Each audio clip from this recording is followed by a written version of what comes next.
வீசும் திசையெல்லாம் நீ பேசும் சத்தம் கேட்டேனே, நான் காற்றாய் மாறி போவேனே அன்பே.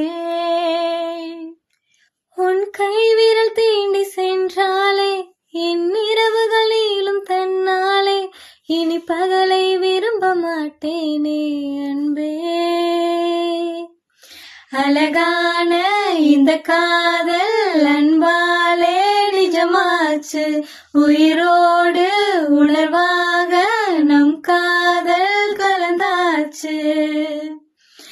நீ தினம் சிரிச்சா போதுமே, வேற